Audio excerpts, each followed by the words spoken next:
Manisha kitchen मध्ये तुमचं खूप खूप स्वागत आहे। आज एक मस्त अशी रेसिपी बघूया। आज बनवूया मस्त अशी शिमला मिरची, मसालेदार शिमला मिरची बनवणार आहे। तर ना वेळ वाया घालवता चला आजची रेसिपीला सुरू करूया। आज एक मस्त अशी रेसिपी शेअर करणार आहे शिमला मिरचीची। तर त्यासाठी घेतलेल्या आहेत ह्या असल्या शिमला मिरची, बघा भोंग्या मिरच्या बी म्हणतात। ह्या बारीक अशा घेतलेल्या आहेत। बारीकच घ्यायच्या, जेव्हा भरून करायचंय आपल्याला तेव्हा अशा बारीकच घ्यायच्या, खूप छान लागतात। हे देशी असतात। तर ह्याला ठेवूया साईडला। पाण्यात ठेवलेले आहेत मी स्वच्छ धुवून। तर इथं मसाला काय काय बनवायचा घेतलेला आहे मी तुम्हाला वाटण बनवायसाठी दाखवते। इथं घेतलेला आहे असा बारीक असा परसाना घेतलेला आहे पहा। आणि इथं घेतलेत भाजून शेंगदाणे, इथं घेतलेला आहे लसूण आणि हिरव्या मिरच्या, आणि इथं खोबरं वाळलं खोबरं किसून घेतलेलं आहे। हे पहा किसून घेतलेलं आहे। आता हे काय करूया, सगळं जिन्नस आपण मिक्सरला लावून घ्यायचं आहे। तर मिक्सरचं भांडं घेतलेलं आहे, त्याच्यात टाकूया शेंगदाणे,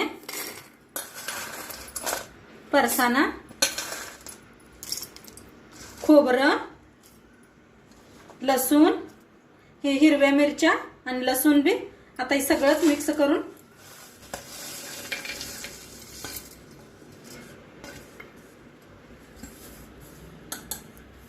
आता ह्याच्यात टाकूया गरम मसाला। घरीच बनवलेला गरम मसाला आहे ही। लाल तिखट, हळद अर्धा चमचा हळद, चवीप्रमाणे मीठ,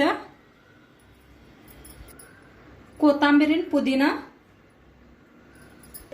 जिरं, बिन पाणी घालता मिक्सरला लावून आणूया। जास्त बारीक नाही, आबडधोबड करून मिक्सरला लावून घेऊया। तर मिक्सरला लावून घेतलेला आहे, असं आबडधोबड मिक्सरला लावून घेतलेला आहे पहा। पाणी अजिबात घातलेलं नाही। तर खोबराचं का नाही वल्ल होते, त्यानं असं वल्ल होते मसाला। तर हे ठेवूया। मिरच्या कापून घेऊया। तर दाखवते तुम्हाला कसं कापायच्या।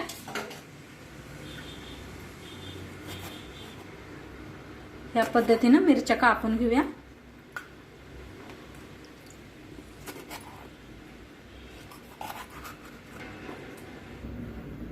तर सगळं कापून घेतलं पहा, असं मिरच्या बी काढून घेतलं स्वच्छ धुवून हे असं।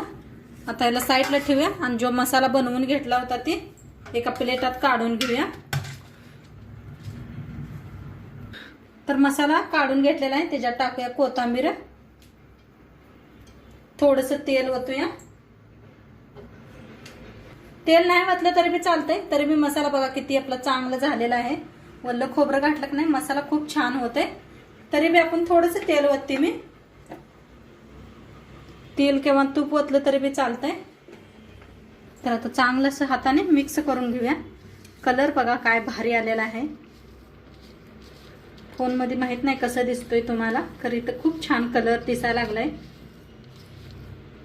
मिरची का भरून घेऊया या पद्धतीनं, असं दाबून भरून ठेवूया। मिरचीच्या खूप साऱ्या रेसिपी मी शेअर केलेल्या आहेत। बेसन घालून कसं बनवायचं ते बी दाखवलेलं आहे। आता हे शेव कसं घालून बनवले ते बी दाखवले, नक्की पहा। खूप छान लागते असं, एकदा माझ्या पद्धतीनं करून पहा तुम्ही।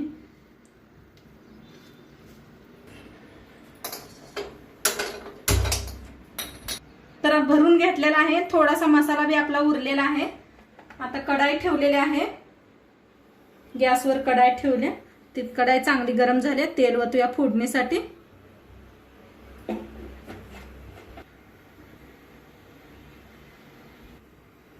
आता तेल चांगलं गरम झाले, त्याच्यात टाकूया अर्धा चमचा जिरं।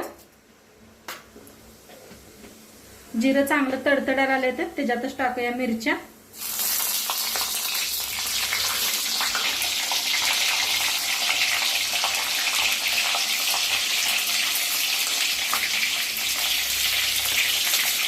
आता थोडंसं मीठ टाकूया, जास्त नाही थोडंसं।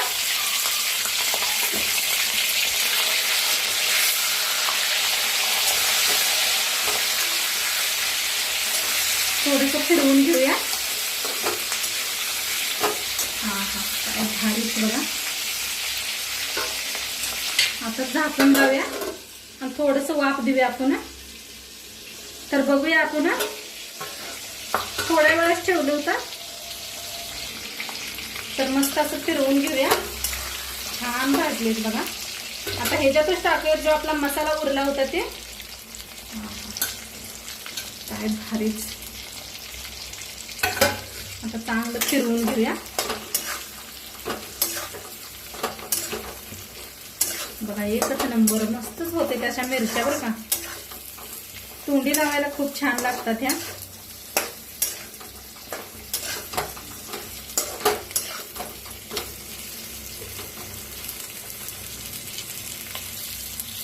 पाणी बिलकुल वापरणार नाही मी.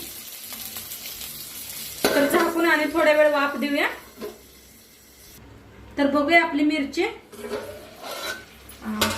कसं तेल सुटले पहा कडनी. अजिबात काही करपलं नाही. स्टीलच्या भांड्यात बनवत असलास ना एकदा दोनदा चेक करत राहा, म्हणजे स्टीलच्या भांड्यात काही लगेच करपत या. तर पहा काय भारी कलर आलाय मस्तच अशा. थोडस असंच भाजून घेऊया आपण.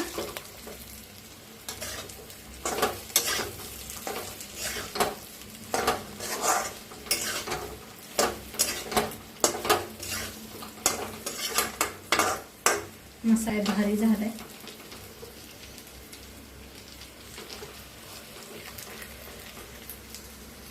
तर मस्त झालेली आहे आजची मिरची.